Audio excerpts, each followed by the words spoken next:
Yon mga masters, bali 8 videos, araw-araw tuwing umaga na po tayo mag-a-upload. Maraming salamat sa mga solid kong masters dyan na patuloy pa rin na sumusuporta sa aking mga ina-upload na kwento o videos. At sa mga hindi nag-skip, maraming salamat po sa inyong lahat. At mag-iingat po kayo palagi and God bless. Magandang gabi mga masters, bali ngayon po ay 8 videos po ma-upload ko po sa aking YouTube channel. Tama nga mga masters, 8 videos nga po ma-upload ko. Yon, what's up mga masters? Nandito na naman tayo sa panibagong araw, panibagong kabanata na naman ang pagsasama-samahan natin ngayon guys.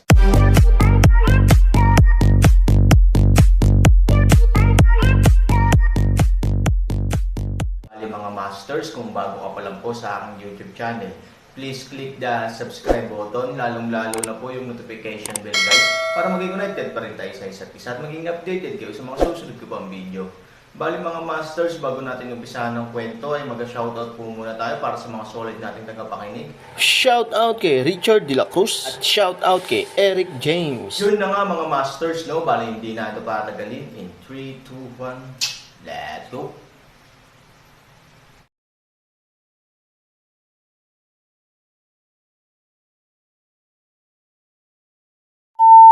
Nang maramdaman ang mga mata ni Aaron, nagulat si Fumei. Galit na galit si Fu Tian at tumingin sa Aaron sa hindi kapani-paniwalang paraan. Aaron, ano ang gusto mong gawin? Anong ginagawa mo? Fu Tian, okay lang na ay bully mo ako at ipahiya, pero binubuli mo si Ivory at Niner. Sa tingin mo ba sasabihin ko sa'yo na hindi ito nangyari? Isang malamig na ngiti ang ibinigay ni Aaron. Ang malamig na liwanag sa kanyang mga mata ay nagpalamig pa kay Fu Tian sa kanyang likuran, pero huwag kang mag-alala. Sa ngayon, wala akong balak na maghiganti. Isusulat ko ito para sa iyo. Ngayon, ako, sisingilan mo na kita ng interes. Hayaan mong pumunta si Fu Mei dito. Malamig na sabi ni Aaron. Si Fu Tian ay natakot at nagalit, at hindi siya nang ahas na ibaling ang kanyang mukha. Kung tutuusin, hindi niya kinaya ang kahihinatnan ng pagtalikod niya sa mukha. Ngunit isang bagay ang makatitiyak na ang nihilismo ay wala sa kanilang panig, at mayroon lamang isang resulta. Manalo man sila o matalo, ang dalawang pamilya ng Foye ay malubhang nasugatan o kahit na nasa estado ng pagbagsak. Aaron, wag mo nang isipin yon. Natakot si Fumei sa kanyang puso, ngunit nagkunwari siyang kalmado at galit na galit, you're a waste of the earth. Gusto mo bang i-bully si Miss Ben? Aaron malamig na paa, mabangis na tumayo, ang mga kamay ay biglang gumalaw. Skyfire Moon ay nagiging pula at asol na busog at palaso, nanginginig sa kamay. Dagandong. Ang 4 na dragon ay biglang tumalon at umungol sa langit. Gamit ang isa pang pag-wave ng kanyang kamay, daan-daang kakaibang hayop ang lumitaw mula sa manipis na hangin, lahat sila ay nagtipon sa likod ng Aaron, na nagpapakita ng kanilang mga ngipin ng paisa-isa na may maayos na hanay sa koridor. Bigla na lang, daan-daang kakaibang hayop at ang 4 na dragon ang lumipad sa langit, na ikinagulat ng lahat sa eksena. Ang pinakakahilahilakbot na bagay ay ang Aaron ay hawak pa rin ang isang pango na palakol sa kanyang kaliwang kamay, ang kanyang buhok ay biglang pilak, at ang kanyang buong momentum ay nakakalat. Sa loob ng 100 metro, ramdam na niya ang pressure ng suffocation. Itong lalaking to, masyadong malakas, di ba? Tao pa rin ba to? Itong klaseng hininga, noong templo pa lang ako ni Kishan, nakita ko ito mula sa 2 tunay na Diyos sa tuktok ng ang asol na bundok at ang walang hanggang dagat ay napakalakas na halos hindi makahinga ang mga tao. Ang mas nakakatakot dito ay ang hukbo ng mga kakaibang halimaw na nasa tabi niya, na naging sanhi ng isang nakamamatay na suntok sa Yaoshen Pavilion. Ang kakaibang halimaw daw ay nihilistic. Habang gulat na gulat ang isang grupo ng audience, pinag-uusapan din nila ang lahat sa harap nila. Sa oras na ito, tinapik ng isang lalaki ang kanyang utak at sinabing, "Dam, anong sinabi ko kanina?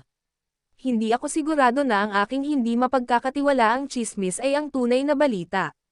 "Panipi, anong ibig mong sabihin?" tanong ng isa pa. Ayon sa Grapevine, ang labanan na ito ay walang kinalaman sa parehong Fuya at nihilism. Ito ay higit sa lahat ay nakasalalay sa isang tao. At ang lalaking iyon, sinasabing, ay isang misteryosong tao. Iyan ay makatao. Noong una, hindi siya naniniwala sa tsismis, kaya natural na iniisip niya na hindi ito mapagkakatiwalaan, ngunit lalo siyang tumingin sa ibaba, mas nalaman niya na ang katotohanan ay nakakagulat na magkatulad. Napaka-espesyal nito na ito ay isang piraso ng tsismis. Ito ay isang kamangha-manghang kwento sa loob. Teka, hindi. Naalala ko na ang misteryosong lalaki ay may kakaibang pula at asol na sandata. Paano kaya itong lalaking ito? Ang punto ay hindi ang pula at asol na sandata, kundi ang palakol sa kanyang kamay. Hindi mo ba naisip na palakol sa isang sigaw ng isang tao ay sumabog ang buong karamihan? Hindi ba ang may palakol ni Pangu?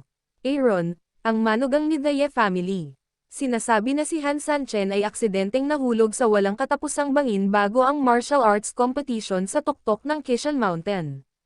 Paano siya mabubuhay? Hindi ba ito Aaron? Panipi, ito ba ang palakol ni Pangu na ibinigay kay Aaron bago siya namatay? Ang isang grupo ng mga tao ay nakasimangot, lahat ay interesado tungkol dito. Ang lalaking iyon ay Aaron. Biglang may sumigaw, nakalimutan mo na ba ang sinabi ni Fu Mei tungkol sa kanya, ngayon lang. Sinabi niya na ang tao ay basura mula sa lupa.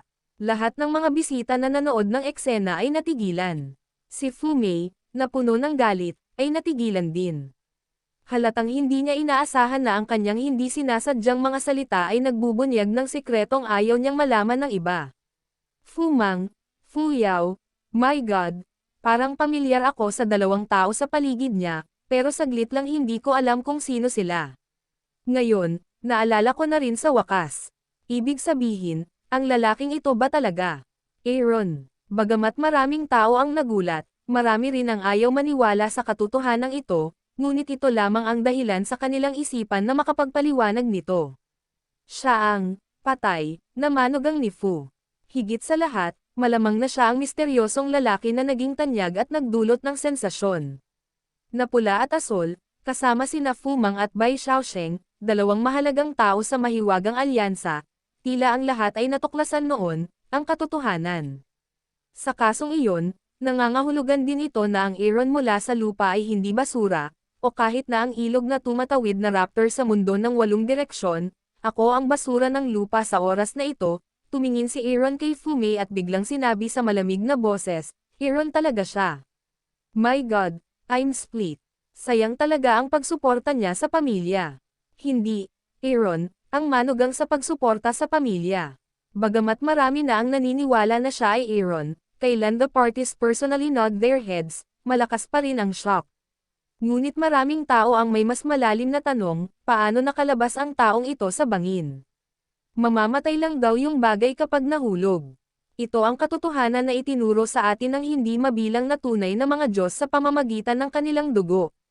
Maaaring ang taong ito ay isang Earthman, dahil siya ay masyadong mababa, kaya ang walang katapusang kalaliman ay hindi talagang may ganoong kalakas na epekto sa mababang nilalang.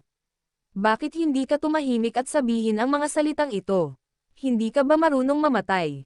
Matapos mapaalalahanan ng iba, ang taong nagsabing si Aaron ay isang mababang nilalang ay namutla at mabilis na tumahimik. Ngunit may isa pang tao, kahit na tila nakatayo siya sa ibabaw, ang kanyang mga binti ay mahina na. Ye Shijun. Nang masigurado niyang ang lalaking nasa harapan niya ay si Aaron na tumulong sa kanyang pamilya, pawis na pala ang kanyang noo noong araw na iyon hindi siya nagsinungaling sa kanyang sarili. Totoo ang mga iyon. Sa oras na ito, bumantong hininga si Fu Tian at tumanggo kay Fu Mei, na nagpapahiwatig na siya ay titigil sa pagsasalita at mabilis na lumapit sa kanila tumungo sa isang tabi, na may halatang kahulugan, nababaliw ka na ba?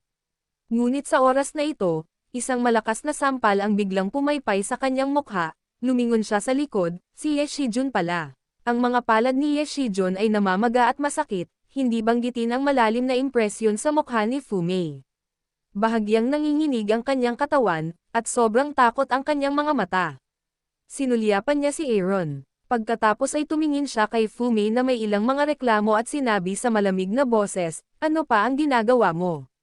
Nakaraan. Panipi. Si Fu Mei ay tumingin kay Ye Shijun na hindi maisip, ano ang pinagsasabi mo? Hinayaan mo ako. Through. Ye Shijun, asawa mo ba ako? Ayaw kausapin ni Ye Shijun si Fu Mei tungkol dito. Nang makitang ganito si Ye Shijun, Ang buong mukha ni Fumei ay naging sobrang bangis. Pagkatapos, tulad ng isang baliw na babae, sumugod siya upang saluhin si Ye Shijun at galit na umungol, "Ye Shijun, isa ka bang maldita na lalaki? Nilinaw ng ibang tao na gusto nilang ipahiya ang iyong asawa sa harap ng napakaraming tao. Paano mo magagawa even ask me to go? Panipi, kung gusto ng ibang tao na makitulog sa akin, kailangan mong bunutin ang nanay ko at ipadala sa akin." Si Fumei ay parang isang buong tuso. Siya ay napakaganda at walang kabuluhan. Natural na naiintindihan niya ang ibig sabihin ng nakaraan, kaya sa oras na ito, hindi niya pinapansin ang kanyang pangit na pag-uugali at umaasang magising si Ye Shijun. Paanong hindi maintindihan ni Shijun na ang kanyang asawa ay kahihiyan at wala siyang liwanag? Kaya lang, mas mabuti ang kahihiyan kaysa sa kamatayan. Sa harap ng katalinuhan at kabaliwan ni Fumei, may ilang tao ang nagulat sa kanyang baliw na hitsura ng aso, habang ang iba naman ay nagtakip ng bibig at ngumisi. Noong nakaraan, mayroong isang uri ng Fumei na nakahihigit sa 10,000 tao. Para siyang asong baliw kapag down siya. Ang yaman at reserba na siya ay nagpanggap na siya ay balantuna sa pagbabalik tanaw. Tama na. Sa sobrang inis ni Ye Shijun ay itinulak niya si Fumei sa lupa, "Bilasan mo." Sa pagtingin sa matitigas na mata ni Ye Shijun, si Fumei ay madilim. Ibinaling niya ang kanyang mga mata sa ilang executive. Kadalasan, ang mga executive na ito ay nasa paligid niya na parang mga aso. Ngunit sa oras na ito, nang makitang tumitig si Fumei, ang grupo ay maaaring umiwas o umiwas ng tingin. Napangiti si Fumei. Alam niyang wala siyang choice. Ang mga mata ni Fumang ay nagpapahiwatig na sina Kieshoy at Shio ay agad na pumunta sa gilid ni Fumei at kinaladkad siya sa Aaron. Tumingin si Aaron kay Ivory. Tumanggaw si Ivory. Lumapit si Ivory sa katawan ni Fumei at nakita si Ivory. Ang mga mata ni Fumei ay nagpapakita ng matinding liwanag. Si Ivory ay hindi rin magalang, ang hawakan ay isang sampal, direktang pamaypay sa mukha ni Fumei. Isa pang sampal. Si Ivory ay walang awa.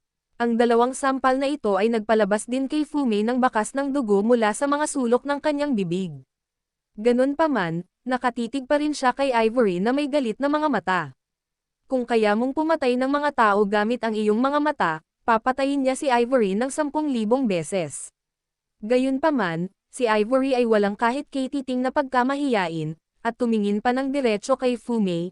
"Noong tinutulungan ko ang aking pamilya, sinabi ko na kung sasampalin mo ako ng 2 beses, ibabalik ko ito sa iyo maya-maya, na ngayon ay isa pang sampal. Ang sampal na ito ay mula sa aking asawang si Aaron.